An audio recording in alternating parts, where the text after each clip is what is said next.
Fire safety should be practiced every day. Fires can happen 24/7. Are you prepared? Do you know your family's escape plan? Is your home free of fire hazards? Would you know what to do if it should happen to you? Ontario County 911. And my house is on fire. Your house is on fire, sir. What's the address? 6389 Route 96. Okay, sir. Is there anybody in the house? No, nobody's in my dog's in the house. Stay out of the house. Do not go back inside. We'll be sending the fire department out. Be on the lookout for them and wave them in, okay? Okay, thank you. Thank you. Remember that any fire is an emergency situation, and when you call 911, that it takes time for the personnel to arrive on the scene. Fire dispatcher to Victor, fire alarm Victor for the structure fire, 6389, Route 96.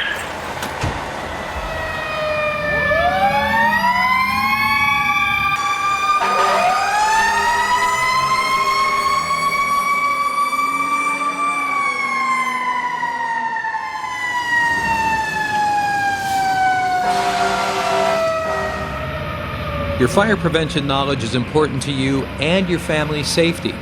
Knowing possible dangers in your home is the best first step in fire prevention. Some of these possible dangers are unattended open flames, such as candles, overloaded electric sockets, and the misuse of lighters and matches. If you see your friends playing with matches, make sure you tell an adult as soon as possible. The kitchen can be a hazardous place when it comes to starting a fire in your home. Grease fires are fairly common when cooking in the kitchen. When extinguishing a grease fire, one thing to remember is to not put it out with water. It'll only make the problem worse or could cause it to spread. The correct and safe way to extinguish a grease fire is to either cover the fire with a wet towel, put a lid on the pan, or throw baking soda on the grease. Be sure to cover anywhere there is flames with baking soda.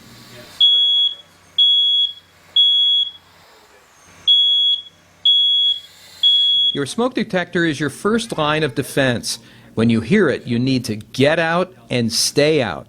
It's good to change your batteries every 6 months. A good way to remember to change your batteries is to do it when it's time to change your clocks for daylight savings. It's also important to test your smoke alarms at least once a month. Just as important as smoke detectors are CO detectors. These let you know if there is any amount of deadly carbon monoxide gas in your home.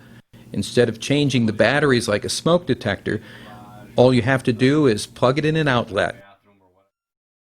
How often do the batteries in a smoke detector need to be changed? Once a week? Every 6 months? Once a year? Or once every 5 years? The answer is B, every 6 months or when you change your clocks. Get out of the house. If you're in your house during a fire, the first thing you should remember is your family's EDITH, Do you remember what to do? which stands for exit drills in the home. Okay. The first step in EDITH is mapping out everyone's escape routes. You should also map out a secondary route in case the first one is blocked by fire or smoke. Okay. The second half of EDITH is practicing the actual plan that you've discussed with your family. Have a designated location for everyone to meet that is away from the house once everyone has exited.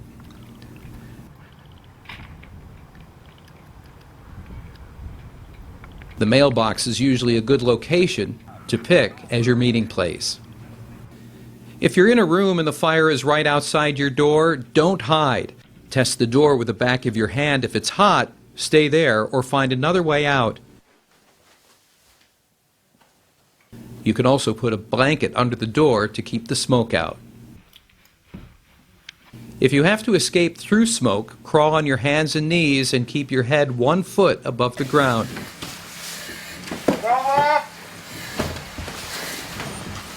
If there's no way out, stay where you are and wait for the fire department to come and get you. Once the firefighters get there and assess the situation, they will come and find you and any pets you may have. My name is Matthew Klepetsky, and I'm a burn survivor. I'm also a burn nurse. My story is one of it happens far too frequently. I was left in what seemed like a safe environment. My mother left me at the kitchen table having lunch, and went to the neighbors to pick up my brother, who was over fishing, and she was gone about 8 minutes. But during that time, I convinced my younger brother to come with me, and we went out and started burning some papers in the backyard. And we were worried that she would catch us, so we grabbed some gasoline and poured it over the fire, and the gas can went off like a grenade, and basically it changed my life forever. And it caused the next 5 years to be one of many hospital stays. And at first we were in the hospital for about 3 months, and had about 17 surgeries, and then every Christmas break or winter recess or President's Week, we were back in for more revisions and releases and other operations. Remember to cooperate with firefighters. They are there to help you.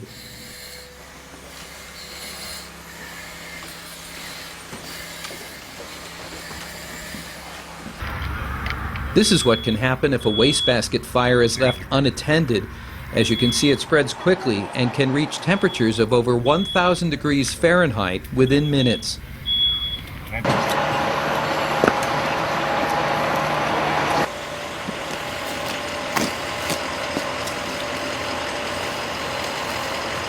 would say that the worst kind of injury that you could have is the one that could have been prevented. And the thing about a burn is that it may, it's a lifelong injury, a friend of mine once said. And once you incur it, you're going to wear those scars forever. And although we all have our scars, it puts them on the outside for others to see and develop opinions, and in many respects, sadly, have judgments about. So I spent a lot of my childhood kind of being judged before I was even met, and it's not a childhood that I would wish on someone.